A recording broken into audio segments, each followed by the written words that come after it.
Okay, तो अभी हम लोग बात करेंगे मार्केट रिसर्च के बारे में। ये किसी भी मार्केटिंग का सबसे पहला स्टेप है ये मार्केट रिसर्च। आपको मार्केट समझने में और आपका जो प्रोडक्ट या फिर सर्विस है उसका सही पोजीशनिंग समझने में आपको ये मार्केट रिसर्च हेल्प करेगा। कोई भी ब्रांड, कोई भी बिजनेस या फिर कोई भी कंपनी हो, सबको मार्केट रिसर्च करना बहुत ज़रूरी होता है। देखो, मार्केट रिसर्च आपको प्रोडक्ट या फिर सर्विस लॉन्च करने से पहले आपको कर लेना है। तो हम लोग अभी देखेंगे कि मार्केट रिसर्च कैसे किया जाता है और कौन सा टूल्स यहाँ पे यूज़ होता है और इसका बेनिफिट्स क्या है।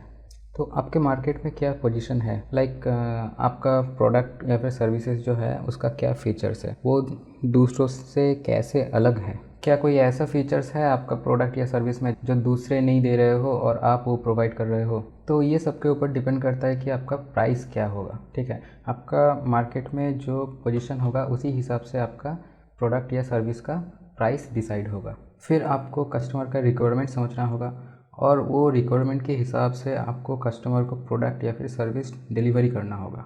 कैसे आप अपना कस्टमर का रिक्वायरमेंट समझ के आप अपना प्रोडक्ट या सर्विस को प्रमोट कर रहे हो और आप कौन सा प्लेटफॉर्म यूज़ कर रहे हो, like Instagram, Facebook, Google. Okay, ये सब आपको पहले ही रिसर्च कर लेना है। तो पहले तो आपको ये समझना होगा कि आपका जो कस्टमर्स है, आपका जो ऑडियंस है, उसको क्या चाहिए। ठीक है, और वो जो कस्टमर्स को चाहिए वो आपके प्रोडक्ट या फिर सर्विस पे है या नहीं है। अगर नहीं है तो आपको वो फीचर्स या फिर सर्विस जो भी है वो आपको ऐड करना होगा।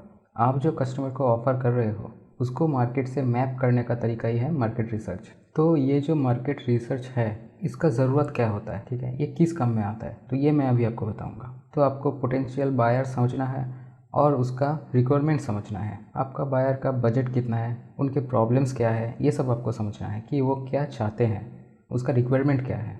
देखिए, मार्केट में तो बहुत सारा प्रोडक्ट्स अवेलेबल है, सर्विसेज अवेलेबल है।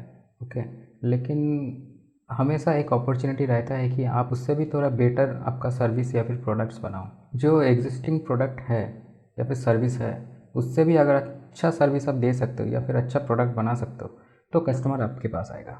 इसके बाद आपको देखना है कि मार्केट में कंपटीशन कैसा है। आप जो सर्विस दे रहे हो या फिर जो प्रोडक्ट्स आप बेच रहे हो, ठीक है, उसका मार्केट में कंपटीशन कितना है ये आपको समझना होगा। तो आपको मार्केट रिसर्च करके ही ये समझ में आएगा। और एक चीज़ जो है वो है रिस्क फैक्टर। तो देखिए, कोई भी सर्विस और प्रोडक्ट अगर आप मार्केट में लॉन्च कर रहे हो, ठीक है, तो उसका रिस्क तो रहता ही है। ओके, तो ये रिस्क समझने के लिए भी आपको मार्केट रिसर्च करना होगा।